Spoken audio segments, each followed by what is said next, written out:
చిరంజీవిని ఇటు పవన్ కళ్యాణ్ని పొగిడేస్తూ తమ సినిమా ప్రమోషన్లకు వాటినే ప్లస్ పాయింట్స్ గా వాడుకునే హీరోలు, దర్శకులు, నిర్మాతలు చాలా మందిని చూసింది తెలుగు చిత్రసీమ. బండ్ల గణేష్ లాంటి వాడు ఈ విషయంలో దిట్ట అనిపించుకున్నాడు. నితిన్ పవన్ ని పొగిడినా అది హద్దుల్లోనే ఉండేది. చిన్న చితక హీరోలు ఎవరు పడితే వాళ్ళు ఎప్పుడు పడితే అప్పుడు పవన్ భజన చేస్తున్న వాళ్లే. అయితే వాళ్ళందరినీ ఆ మాటకొస్తే బండ్ల గణేష్ అంతటోడిని మించిపోయేవాడు ఒకడొచ్చాడు. అతనే సప్తగిరి. కమెడియన్ గా సప్తగిరి మహా బిజీ. రోజుకి ₹1,00,000 తీసుకునే రేంజ్. ఇప్పుడు హీరోగా మారిపోయి సప్తగిరి ఎక్స్ప్రెస్ అనే సినిమా తీశాడు.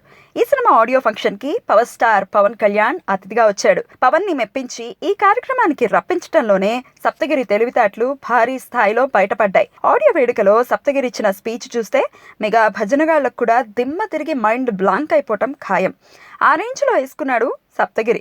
చిరంజీవిని చూస్తూ పెరిగానని, మనసులో ఆయనతో లక్షల సార్లు మాట్లాడుకున్నానని చిరుని తెగ పొగిడేశాడు సప్తగిరి. ఆ తర్వాత పవన్ దగ్గరకు వచ్చాడు. పవన్ సినిమా టికెట్ల కోసం క్యూలో నిలబడి చొక్కాలు చించుకున్న రోజులు గుర్తుకొస్తున్నాయని, పవన్ తనకు ఓ పసిపిల్లాళ్లాగా ప్రపంచాన్ని మార్చివేసే యోగిలా కనిపిస్తున్నాడని భలే భలేగా డబ్బా కొట్టేశాడు. పవన్ పిలుపు ఇస్తే ఓ అభిమానిగా స్పందించడానికి, ఆయన వెంట నడవటానికి తాను సిద్ధంగా ఉన్నానని పవన్ కి జై కొట్టాడు. సప్తగిరి స్పీచ్, అందులో ఆవేశం, అభిమానం చూస్తే మెగా భజన ఆఫ్ ది ఇయర్ ఇదేనేమో అనిపించక మానదు. సప్తగిరి స్పీచ్ కి పవన్ పొంగిపోయాడో లేదంటే ఇదంతా నాకు మామూలే అనుకున్నాడో తెలియదు కానీ సప్తగిరి మాట్లాడుతున్నంతసేపు ముసిముసిగా నవ్వుతూనే ఉన్నాడు.